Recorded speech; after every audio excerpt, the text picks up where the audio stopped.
Well, it's been a curious year. I'm the first representative of my family. We're six to make it to church this year. Over the New Year's, we were very sick. We had influenza, and our children were very ill. And I was very ill. Luckily, Hallie wasn't quite so ill, so she made some food. We managed. It was terrible. It's one of those things that as Vina here asked people for what kind of blessings we've had in our life, and as I work, I'm a dentist. For those who don't know, I fix people's teeth. Um, Health is one of those things that you do not recognize unless you lose it. Like Paulo said, that the health insurance is the one insurance you wish and you pray that you never have to cash in. You don't want to, it don't matter how fancy your health insurance is, you never want to use a penny of it. You'd rather be healthy. But it's a blessing that we forget often. We live our lives in a way that we take things for granted. We take our health granted. We take God's provision to our life granted, meaning that we don't recognize where the goodness in our life is coming from. And our text today is from Mark 5, 21 onwards. And there is an example of two people who get a blessing from God. And Jesus makes a point for them to know where this is coming from. And it actually just has to do with health. Jesus at this time is in his active ministry. He has done many miracles. He has started to manifest his divine nature. He has power over people's health. He makes many people see, and those who have some ailments, he heals them. And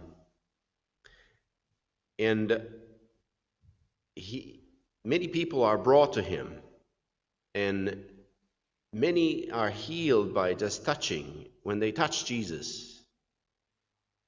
In the 3rd chapter, we read how during Sabbath, Jesus heals a man with a withered hand. His hand is like a shriveled, and it's not okay. And he does this on Sabbath. And in the synagogue, the Jewish priests and synagogue runners, they decide that they need to put an end to Jesus' work. And as a guess, we might think that this man who is in our text, Jairus, maybe he's a custodian. He's a person that runs this particular synagogue where Jesus does this, and they get very angry at him. Jesus has become a bit of a celebrity. His Twitter feed is hot. People are making notice. He's becoming famous a little bit further than just his disciples and those who he has healed. In this passage, we'll come to know Jairus as the leader of one of the synagogues. He's a very powerful man with authority over many people. And it says, when Jesus had again crossed over the boat to the other side of the lake, a large crowd gathered around him while he was by the lake. Then one of the synagogue leaders, named Jairus, came, and when he saw Jesus, he fell at his feet.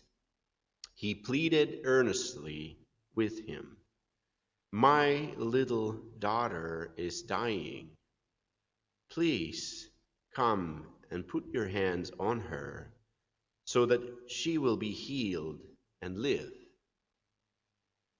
So Jesus went with him. Jairus' daughter is 12 years old. Maybe She is at home. Jairus' wife is there with her. And there's a great need for help.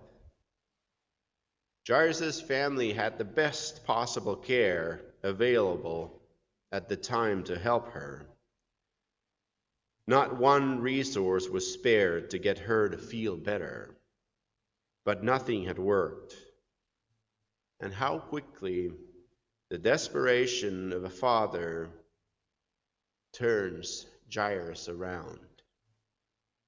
From chapter 3, where he was wanting to put an end to Jesus, to now throwing himself to the ground before Jesus, all pride, all authority wiped away.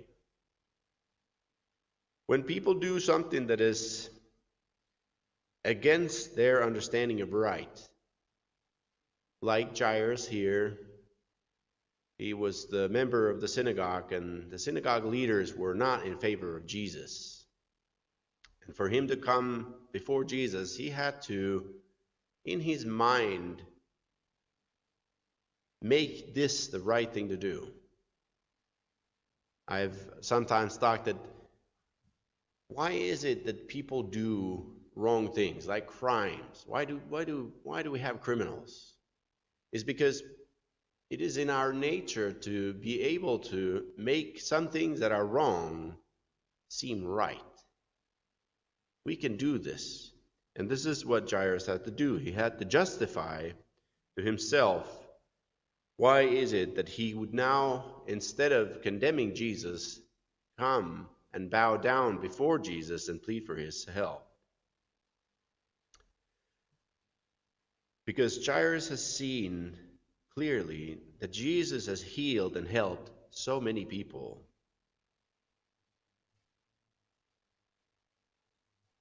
And now his own position as a leader in a synagogue was no longer a consequence. He was willing to put aside the earthly to seek the godly. And his position in front of Jesus, in the huge crowd that was around Jesus, is very telling. There is no pride left in him. He was before Jesus like the servant before the king, on his face. And it just says, so Jesus went with him. He simply accepted the plea of a man that just moments ago had been against him. Jesus didn't remind Jairus about this change. He didn't say anything about the earlier disagreements. He didn't rebuke Jairus, but he went with him. We can take comfort in this, that we are accepted by Jesus no matter how we come to the position of needing him. If we have wronged against Jesus, or have sinned, have neglected him, he will never turn us away if we come and lay in front of his feet and ask for him to come with us and touch us. And it says a large crowd followed and pressed around him. So evidently, Jairus is leading now Jesus towards his home, possibly in a hurry, because Jairus didn't come because his daughter was a little bit ill. Jairus came because his daughter was about to die. There was urgency to this. There was a hurry. So evidently Jairus is leading, and there's a lot of people, and it's difficult to get through. And it says, a woman was there who had been subject to bleeding for 12 years. She had suffered a great deal under care of many doctors and had spent all she had. Yet, instead of getting better, she grew worse. When she heard about Jesus, she came up behind him in the crowd and touched his cloak, because she thought, if I just touch his clothes, I will be healed. Immediately her bleeding stopped, and she felt in her body that she was freed from her suffering. Here we have another person coming to Jesus, just wanting to touch Jesus. She had been bleeding for 12 years, as long as Jairus had his little girl in his life. For Jairus, the 12 years might have been short, joy-filled years. But for this woman, 12 years of bleeding must have been devastating. It is said that she had used all her money on doctors, but they had failed to cure her bleeding. It is said that when she had heard about Jesus, she was not a local person, because if she had been a local person, she would have heard about Jesus many times over. So she must have come from the distance to get to Jesus. And the church tradition tells us that her name is Veronica, and that she lived in Caesarea Philippi. They believed she was a woman with wealth, and that after what happens, she became a believer and had a statue of Jesus built in her home to remind her of her blessing. Eusebius writes that when he visited Caesarea Philippi, the statue was still there in the house where she used to live. This is all just a tradition, we don't know for sure. But she came from a distance and had tried everything. She was also somebody's daughter, perhaps a mother, who because of her bleeding was cast out because they thought a woman who had a bleeding to be dirty and needing to be separate from everyone. For in Leviticus 15 it says, "When a woman has a discharge of blood for many days at a time other than her monthly period, or has a discharge that continues beyond her period, she will be unclean as long as she has discharge, just as in the days of her period. And any bed she lies on while her discharge continues will be unclean, as is her bed during her monthly period, and anything she sits on will be unclean as during her period." It keeps saying that she needs to stay outside of the camp and can't touch anyone. She is considered unclean. On top of all that, the religious leaders considered that kind of bleeding to be a punishment for immorality that she had brought on for herself.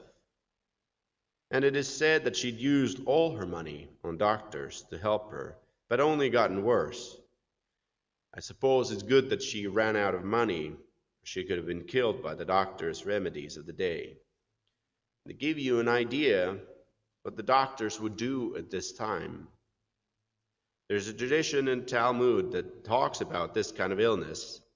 It says that they would get a gum from Alexandria, Egypt, and they would weigh it out 1 silver coin's weight of gum, then weigh a crocus and alum.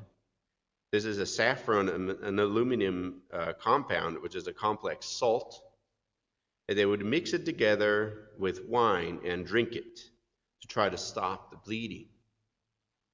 If that didn't work, you should get 3 pints of Persian onions, boil them in wine, and the person then would drink it. While they were drinking, someone would come into the room and say, "Arise from your illness." And if that didn't work, she would go to a crossroad and she would hold a cup in her right hand, and someone would sneak behind her and yell, "Arise from your illness." And if that didn't work, she would have to take handful of cumin, handful of crocus, and handful of fenugreek. These are all spices. Boil them in wine, and again, as she drank it, someone would shout, "Arise from your illness." And obviously, none of these remedies had worked. But by now, she must have been so drunk that she no longer cared, because everything that she had to take was mixed with wine. And there were remedies the current profession would give you if you had a bleeding. They would recommend you take strips of your clothing and hang them in a tree, and as the wind would make her clothes move, the illness would go into a tree, and the healing would come onto a woman. Or you would take the ashes of an ostrich egg, burned, and you would wear the ashes in a rag around yourself, and the ashes would absorb your illness. You can start to see what kind of craziness she had endured. Not only that, but her money had dried up for trying all the spice and wine remedies and superstitious tricks. And in the midst of her desperation, all the remedies had failed. And she hears of Jesus. And for sure, it wasn't the doctors that told her about Jesus. It wasn't one of these people that wanted her money that told her that there's this Jesus. But perhaps it was one that Jesus had healed, a cripple or a blind person who could now walk or see, someone who'd lost all hope and had gained a new life from Jesus. Because now she makes her way, not exactly knowing where Jesus was, as the social media didn't rat out Jesus at that time. But she follows and tries to get to him. And it says she came up behind him in the crowd and touched his cloak, because she thought, if I just touch his clothing, I will be healed. She gets a hold of a very specific part of Jesus' clothing that was hanging down from his clothes. The tassels, 7 white and 1 blue, to remind the wearer of the oversight of God that God has on their life.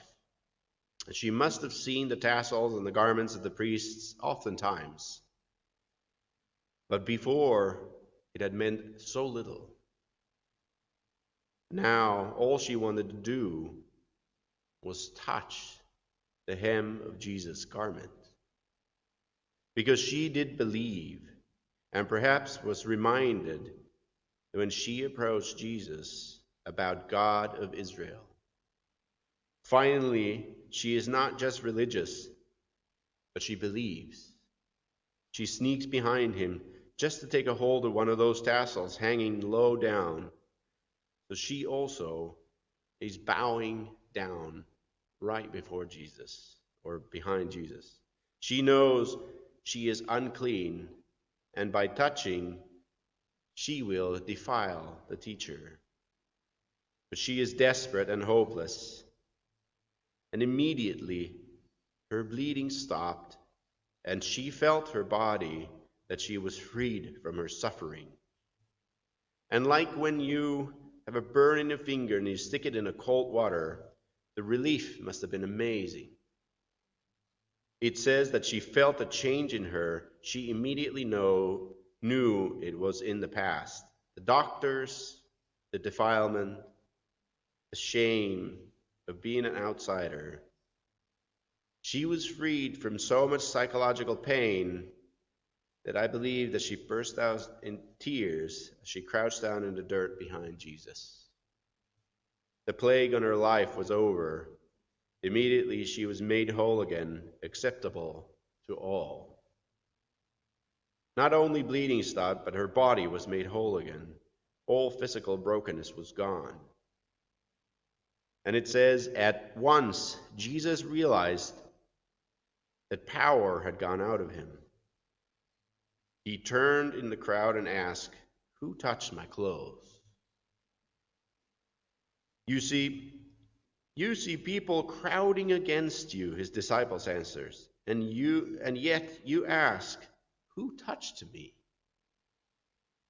His disciples are amazed that he's asking such a question, because he's being pushed by the crowd that is on him like a herd of animals. He's being touched all the time by everyone around him. But Jesus knows the difference between pushing and touching. And it says that he looked around to see her that had done this thing, because Jesus knew her already. And he knew to look out for her, not because of him, but because of her. Why didn't Jesus just let her slip out of the crowd and go now in the healed life that she had? I feel Jesus had something more to give her, something she had not come for when she came to touch his clothes. Because Jesus didn't and does not want you to be healed in the body and die in your soul. She needed to see Jesus' face and hear the words that drive home that what had happened really, and feel that she felt the same and was ready to be healed and ready to be noticed by Jesus. Now, how is it with us that we come week after week? We come here. Do we lift our eyes to meet Jesus' gaze? Let our heart open before him and let him in. Because Jesus is looking in the crowd and seeing and trying to find those who are willing. And the woman, knowing what had happened to her, came and fell at his feet, and trembling with fear, told him the whole truth. He said to her, "Daughter, your faith has healed you. Go in peace and be freed from your suffering." She obviously had thought about leaving without saying anything, just sneaking away. She tells him exactly what had happened, and no longer is hiding. But freed from her pain and shame, perhaps she is afraid that the good thing that happened to her, the stolen, so to speak, healing, Jesus would take back, because she had broken the law and defiled Jesus. But she exposes herself to Jesus nevertheless, her fears and life story, the accusation of religious leaders, and that she has defiled Jesus. And Jesus' answer is the same as it is for us today. "My daughter, my son, your faith has healed you." The woman's thought was, if I just touch his clothes, I will be healed. Jesus says instead, your faith has healed you. It's such a dilemma. When we trust fully on Jesus, we can be a recipient of his miraculous love. And Jesus says, your faith has healed you, and calls us his daughters or sons. What does Jairus feel like at this delay? Jairus is in a hurry. His daughter is dying, and Jesus calling this woman a daughter. Is Jairus saying, what about my daughter? Because while Jesus was still speaking, some people came from the house of Jairus, the synagogue leader. Your daughter is dead, they said. Why bother the teacher anymore? Overhearing what they said, Jesus told him, don't be afraid, just believe. Jairus' friends are not hesitating to try and crush his faint glow of hope he had in believing in Jesus. Perhaps they try to get him to let go of Jesus' hand and stop dragging his life in the mud. As for certain of the members of the synagogue were not just idly sitting and letting him go with the man they had just decided to put down. But according to Jesus' answer, it should say in English, stop being afraid and keep believing. Because he had come to Jesus and was getting his help. That obviously was miraculous. He had not just forgotten the incident with the bleeding woman. He was in the presence of a miracle maker. And it says, Jesus did not let anyone follow him except Peter, James, and John, the brother of James. When they came into the home of the synagogue leader, Jesus saw a commotion with people crying and wailing loudly. We see that the household had made ready for the death of the daughter. The professional criers were at the house already. The process of saying goodbye had started. Jesus had come in the middle of a pre-funeral at the house of Jairus. Everybody had learned about the breathing had stopped and heart was no longer pounding. There was true and honest sadness in the house. In huge contrast, there was Jesus. Not feeling any of the despair, being completely different, understanding the situation, Jesus says he went in and said to them, "Why all this commotion and wailing? The child is not dead but asleep." But they laughed at him. The response is natural. Jairus was a wealthy man. He had best doctors to diagnose the daughter. Not only was she ill, but she was definitely dead. She was perhaps wrapped already in a death clothes. There was no mistaking, but Jesus' claims are in stark contrast of the knowledge of the world. And it says, after he put them all out, Jesus does not listen to the professional crier's mockery. In the Talmud it is said that even the poorest person must have 2 flute players and 1 wailer at the death. So at Jairus' house, Jesus takes the whole band, and that was just moments ago had been crying for the daughter and are mocking him, and throws them all out. He didn't let the woman escape in the crowd, and now he wants Jairus to see this thing in peace. He took the child's father, mother, and the disciples who were with him, and he went in where the child was. 3 disciples and the parents. Jairus must have been thinking, "My daughter is dead. Why was I not at her bedside?" But Jesus takes her by the hand and says to her, "Talitha cum," which means, "Little girl, I say to you, get up." Luke, the doctor, says that her spirit comes back to her. And immediately the girl stood up and began to walk around. She was 12 years old. At this they were completely astonished. He gave his strict orders not to let anyone know about this, and told them to give her something to eat, and perhaps told them to get a refund from the wailers, because she truly had been sleeping. She was not called back because of her, for she had been in a better place. She was called back for the parents and the disciples and for us. For Jesus does not consider life in a way that we do. Life is not just our time on earth, but it has a place to go to. The destination is a choice for us. We have been given 3 resurrections in the Gospels by Jesus.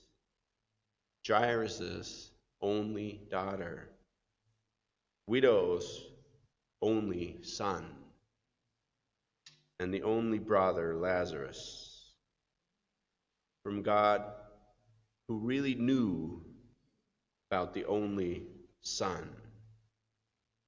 We're all waiting to see our loved ones again that have passed before us.